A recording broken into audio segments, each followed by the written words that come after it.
depuis quelques semaines, on avait commencé à voir une tendance plutôt positive dans les médias puisque ça commençait à parler un petit peu de retraite par capitalisation.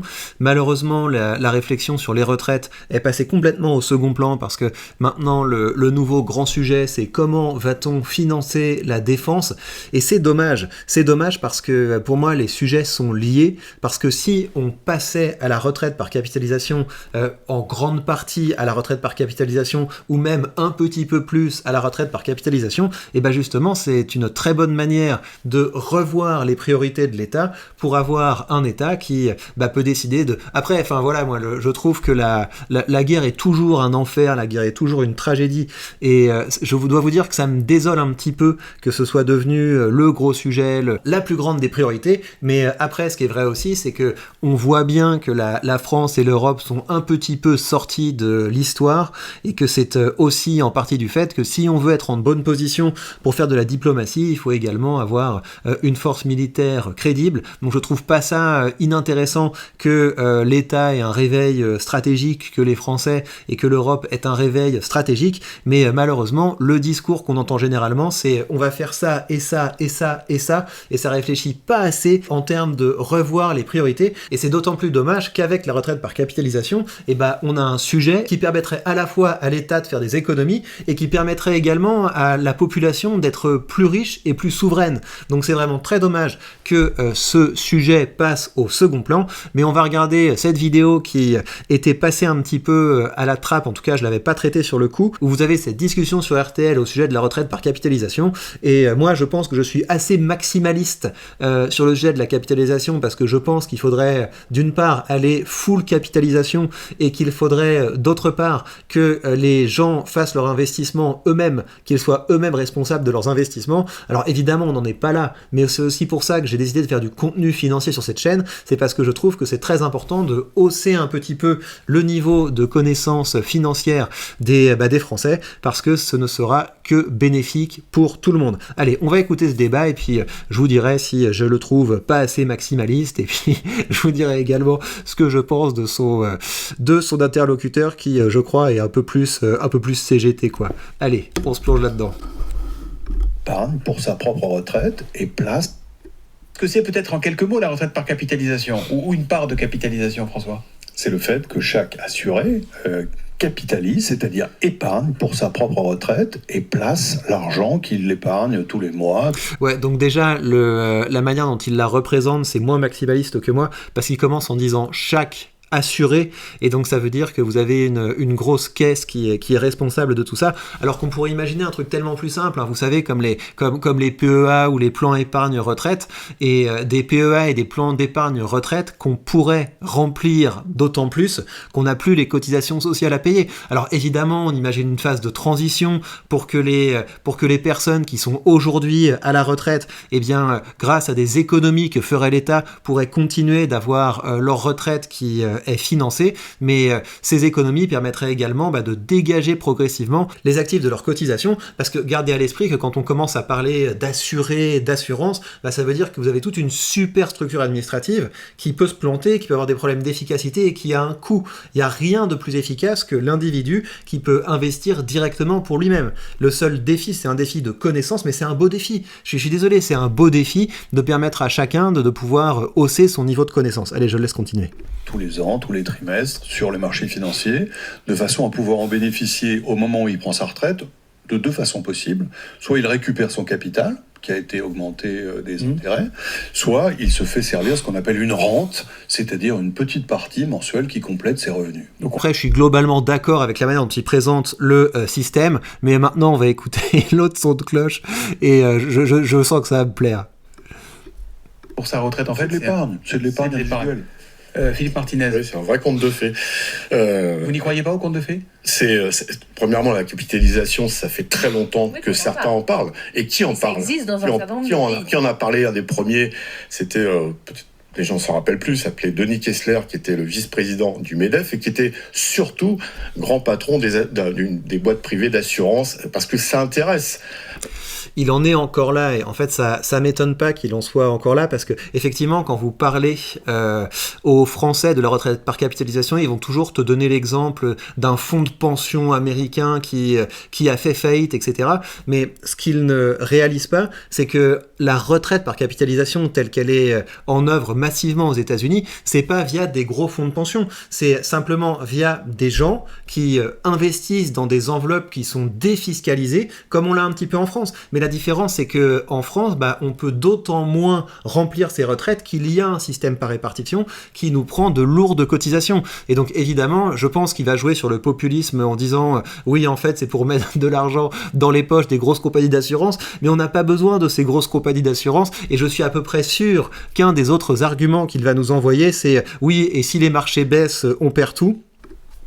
Cet argent qui appartient au peuple et qui n'appartient pas à des banques, des assurances privées, ça gêne, c'est plusieurs milliards, vous le savez bien. Le risque c'est comme quand vous prenez une assurance. Oui, et donc là, il y a effectivement une petite dimension complotiste, c'est que ça nous gêne, ça gêne les capitalistes que vous ayez une partie de l'argent qui reste entre les mains du secteur public pour pouvoir gérer les retraites. Et je pense au contraire que le secteur public a beaucoup trop non seulement d'argent entre les mains, mais également beaucoup trop de parts de notre destin et de notre souveraineté entre les mains. Et donc présenter les choses comme ça en disant simplement le privé lorgne sur cette manne financière, je le vois pas du tout comme ça. Pour moi, c'est plus à l'échelle individuelle.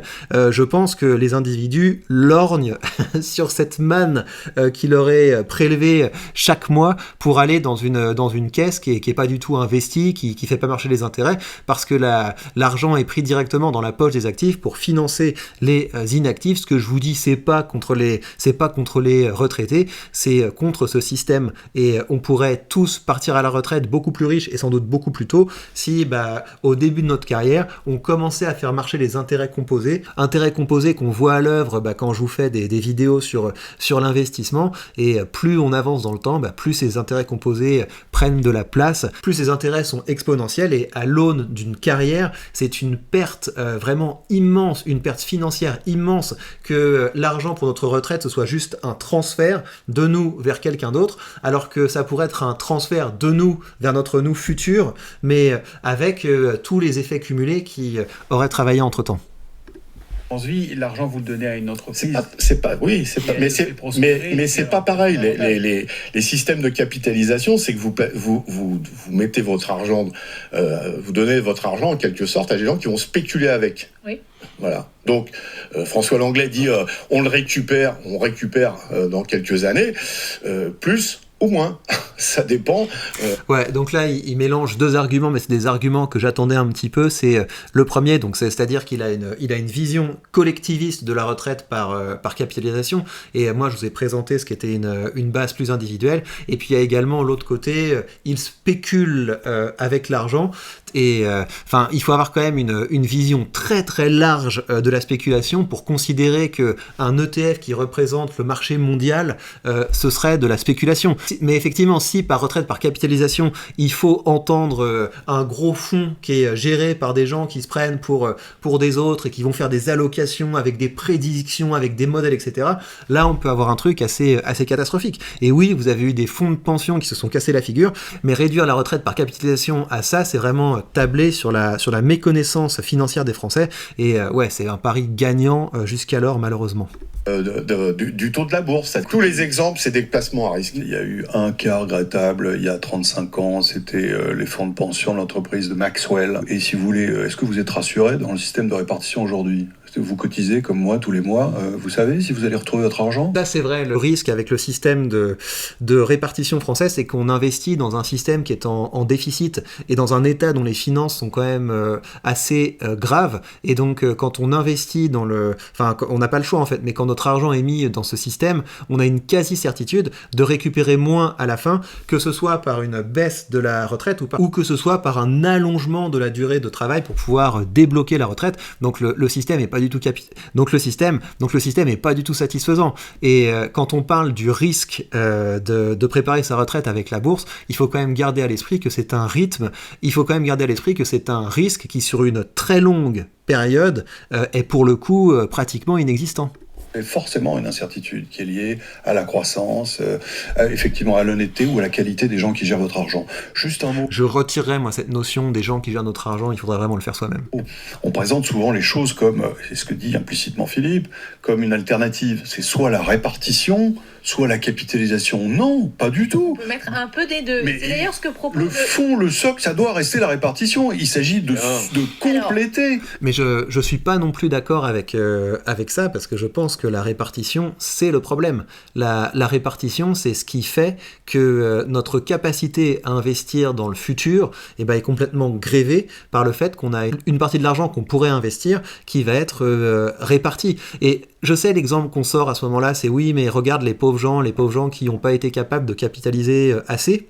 Eh bien, imaginez que ces gens seraient peut-être probablement beaucoup plus riches dans un pays où les entreprises et les particuliers étaient beaucoup moins soumis à des prélèvements. Tout le monde s'enrichirait si on était moins soumis constamment à ce genre de prélèvements. Ce que propose le nouveau patron de la CPME, qui d'ailleurs accorde une interview ce matin aux Échos, il dit qu'il faut une dose de capitalisation et il propose par exemple de supprimer des jours fériés, 3 jours fériés par an pendant lesquels on travaillerait, et cet argent, le fruit de ce travail, serait versé sur un compte capitalisation, ce qui permettrait finalement que tout le monde puisse verser ça, parce que en fait, je comprends la manière dont ils veulent faire, c'est ils veulent faire un système de capitalisation par répartition, à savoir on prend l'argent de tous et cet argent va sur un compte de capitalisation. Je pense que s'ils essaient de faire un truc de ce genre-là, où la capitalisation, ça devient une espèce de superstructure qui est gérée par la fonction publique, etc., je pense qu'ils sont capables de faire un système de capitalisation déficitaire.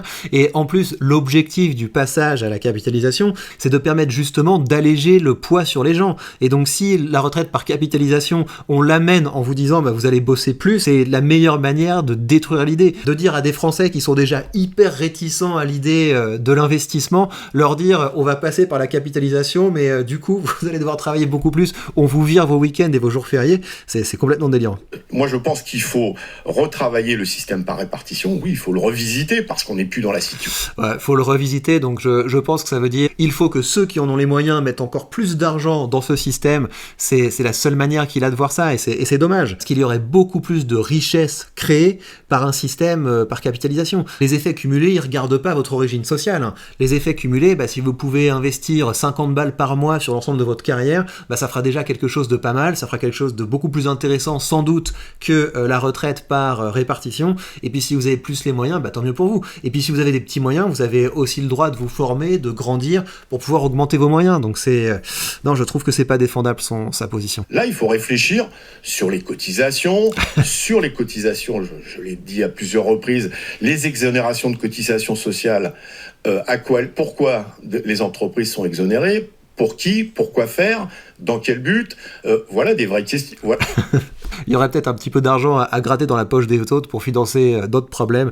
Voilà, écoutez, c'est à peu près ce à quoi je m'attendais. Je voulais relancer ce sujet de la retraite par capitalisation parce qu'il faut pas le lâcher. Ça ferait tellement de bien à la France si on pouvait aller un petit peu plus vers ce système, mais il faut également faire très attention à la manière dont on pourrait envisager ce système, parce que si c'est pour faire de la capitalisation par répartition ou de la répartition par capitalisation ou ce genre de choses, on ne réglera pas le problème de fond. Parce que le problème de fond, c'est qu'il faut que les individus soient plus souverains, soient plus responsabilisés. C'est d'ailleurs le thème du colloque qui a lieu actuellement sur cette chaîne, donc ne manquez pas les vidéos qui sont publiées par d'autres personnes que moi. Ne soyez pas surpris si vous voyez au cours de ce mois des vidéos avec d'autres créateurs que moi. C'était un de mes objectifs, si vous voulez. Un de mes objectifs en créant du contenu, en créant des chaînes qui grandissent, c'est également de lancer d'autres personnes, c'est de donner l'envie à des gens à leur tour de partager leurs causes, leurs idées, leurs combats. Et si vous avez loupé ce colloque, sachez qu'il y aura d'autres colloques qui seront organisés sur cette chaîne. N'hésitez pas à rejoindre le canal Telegram pour être informé de tout ça, également pour participer aux discussions sur le thème qu'on pourrait fixer sur le prochain colloque. Ce thème, c'est les organisateurs du colloque qui auront le dernier mot, mais voilà, si vous avez des idées de sujets qu'on pourrait lancer, n'hésitez pas à venir sur le canal Telegram pour commencer à discuter de tout ça. Il sert à ça. Et bien voilà, chers amis, prenez bien soin de vous et à très vite.